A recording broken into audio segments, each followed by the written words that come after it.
भारत में human मेटान्यूमो virus यानी HMPV के 2 मामलों की पुष्टि हुई है। बेंगलुरु के एक अस्पताल में 3 महीने और 8 महीने के 2 बच्चों में ये वायरस पाया गया है। ऐसा कहा जा रहा है कि कोविड-19 की तरह ये वायरस भी चीन से आया है। Indian council of medical research यानी ICMR ने इन 2 केस की पुष्टि करते हुए बताया कि इन दोनों बच्चों और उनके माता पिता की कोई ट्रैवल हिस्ट्री नहीं मिली है। कर्नाटक हेल्थ डिपार्टमेंट ने 8 महीने के बच्चे के मामले की पुष्टि की है, जिसमें कहा गया है कि बच्चे का मेडिकल टेस्ट पॉजिटिव आया है। राज्य के स्वास्थ्य मंत्री ने वायरस को लेकर अधिकारियों के साथ एक इमरजेंसी बैठक भी की। शुरुआती तौर पर यह सामने आया था कि इस नई बीमारी के लक्षण करीब करीब पिछली महामारी यानी कोरोना वायरस से मिलते जुलते हैं। तो चलिए जानते हैं कि यह नया वायरस पुराने कोविड-19 से कितना अलग है या दोनों में कोई समानताएं हैं। लेकिन उससे पहले जान लेते हैं HMP वायरस के लक्षण, इसका इलाज और चीन से ये कैसे फैला।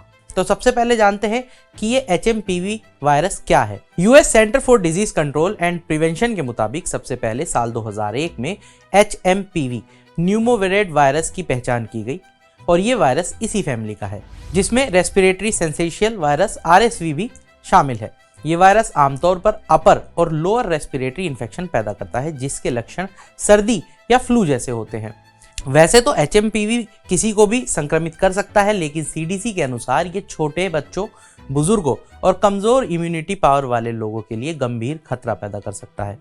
एक रिसर्च से पता चलता है कि ये वायरस कम से कम 6 दशकों यानी करीब 60 सालों से फैल रहा है और अब इसे दुनिया भर में एक रेस्पिरेटरी इन्फेक्शन के रूप में पहचाना जाता है। अब जानते हैं कि आखिर कैसे फैलता है ये वायरस। HMPV आमतौर से खांसने और छींकने के दौरान निकलने वाली रेस्पिरेटरी ड्रॉपलेट यानी बूंदों के जरिए फैलता है। किसी संक्रमित व्यक्ति के नजदीक आने या दूषित वातावरण के संपर्क में आने से भी संक्रमण हो सकता है। चीन के CDC वेबसाइट के अनुसार HMPV का इन्फेक्शन पीरियड 3 से 5 दिन होता है, यानी इतने दिनों में किसी भी संक्रमित व्यक्ति से वायरस किसी दूसरे सही व्यक्ति में फैल सकता है। एक गंभीर बात यह भी है कि HMPV एक बार होने के बाद दोबारा भी हो सकता है। वैसे तो HMPV के मामले हर मौसम में देखने को मिल सकते हैं, लेकिन ये सर्दियां और वसंत के महीनों में सबसे ज्यादा फैलता है। अब जानते हैं क्या है HMPV के लक्षण। ह्यूमन मेटान्यूमो वायरस अक्सर सर्दी जुकाम जैसे लक्षण पैदा करता है, लेकिन कुछ लोग गंभीर रूप से भी बीमार हो सकते हैं। छोटे बच्चों में गंभीर बीमारी होने का खतरा ज्यादा होता है।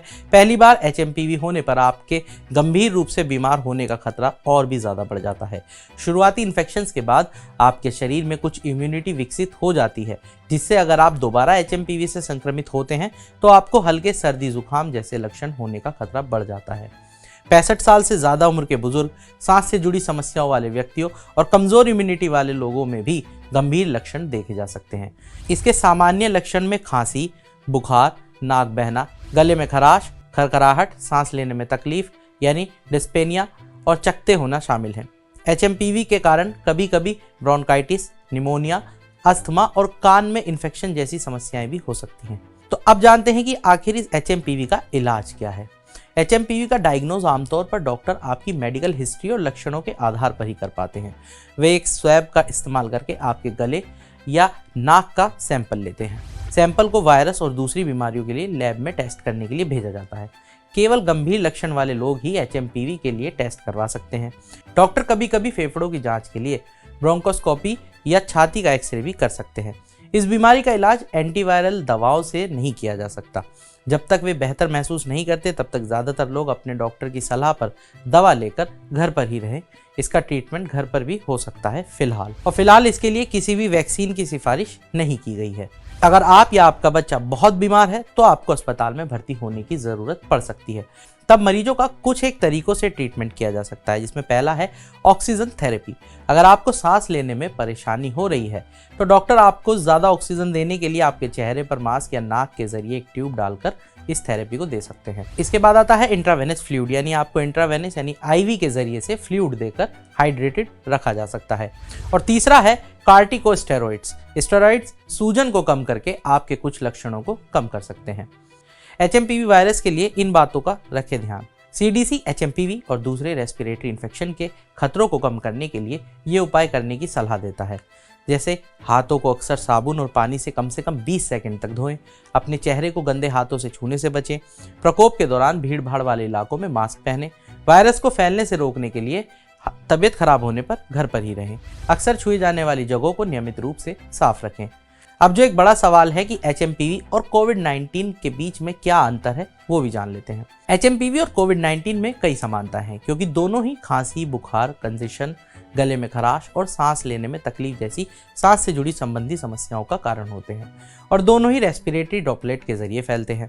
कोविड-19 तापमान को लेकर संवेदनशील है और इसलिए ये मौसमी है, यानी कि ये मौसम के हिसाब से होता है। CDC का कहना है इसी तरह HMPV भी अलग अलग मौसमों में फैलता है। हालांकि HMPV के मामले आपको पूरे साल देखने को मिल सकते हैं, लेकिन अमेरिका में आमतौर पर सर्दियों के आखिर से लेकर वसंत की शुरुआत तक इसके मामले चरम पर होते हैं। स्टडी में पता चलता है कि कोविड-19 प्रतिबंध हटाए जाने के बाद कुछ इलाकों में HMPV के मामले 3 गुना बढ़ गए। लॉकडाउन के दौरान वायरस के संपर्क में कमी ने शायद इम्यूनिटी को कमजोर कर दिया, जिससे सावधानियों में ढील दिए जाने के बाद रेस्पिरेटरी इन्फेक्शन में इजाफा हुआ। तो अब जानते हैं कि अभी चीन के हालात कैसे हैं। चीन इस समय HMPV के प्रकोप का सामना कर रहा है, और सोशल मीडिया पर जो वीडियो आ रहे हैं उनमें देखा जा सकता है कि कथित तौर पर अस्पतालों में भीड़ बढ़ रही है, बच्चों को IV ड्रिप लगाई जा रही है और माहौल एकदम टेंस्ड है, यानी पूरा तनावपूर्ण माहौल है। हेल्थ एक्सपर्ट्स ने दूसरे एशियाई देशों में भी HMPV को लेकर चिंता जताई है। फिलहाल WHO ने HMPV को ग्लोबल हेल्थ इमरजेंसी घोषित किया है, लेकिन लगातार बढ़ रहे मामलों के चलते अधिकारियों ने अपनी निगरानी भी बढ़ा दी है। अब जानते हैं कि चीन के पड़ोसी देशों का क्या हाल है। तो हांगकांग में HMPV के कुछ मामले सामने आए हैं। कंबोडिया और ताइवान भी स्थिति पर कड़ी नजर रख रहे हैं। कंबोडिया ने HMPV के बारे में चेतावनी जारी की है, जिसमें इसे कोविड-19 और इन्फ्लुएंजा जैसा ही बताया गया है। ताइवान के CDC ने कहा है कि बच्चों, बुजुर्गों और कमजोर इम्यूनिटी वाले व्यक्तियों के लिए इस वायरस का खतरा ज्यादा है। मलेशिया में 2024 में HMPV के मामलों में जबरदस्त उछाल देखने को मिला, जिसमें 327 मामले सामने आए हैं, जो 2023 में 225 मामलों से 45% ज्यादा हैं। मलेशियाई स्वास्थ्य मंत्रालय ने जनता से HMPV के प्रसार को रोकने के लिए निवारक उपाय अपनाने का आग्रह किया है। जापान भी स्थिति पर बारीकी से नजर रख रहा है। जापान ब्रॉडकास्टिंग कॉरपोरेशन के अनुसार इन्फ्लुएंजा के प्रकोप के कारण जापान में पहले से ही हजारों मामले सामने आ चुके हैं। 15 दिसंबर 2024 तक के हफ्ते में 94,259 फ्लू मरीजों की रिपोर्ट की गई है। करीब 5 साल बाद फिर किसी वायरस ने पूरी दुनिया को दहशत में डाल दिया है। तब पहली बार चीन के वुहान में नोवेल कोरोना वायरस के मामले सामने आए थे, जो बाद में एक वैश्विक महामारी बन गया, और देखते ही देखते उसने करीब 70 लाख लोगों की जान ले ली। तो आज के इस वीडियो में इतना ही। बाकी तमाम बड़ी खबरों के लिए जुड़े रहिए मनी कंट्रोल हिंदी के साथ। आप हमारे YouTube चैनल को सब्सक्राइब करें, Facebook पेज को लाइक करें, और अब WhatsApp के जरिए भी आप हमसे जुड़ सकते हैं। WhatsApp चैनल का लिंक आपको कमेंट बॉक्स में मिल जाएगा। तब तक के लिए धन्यवाद।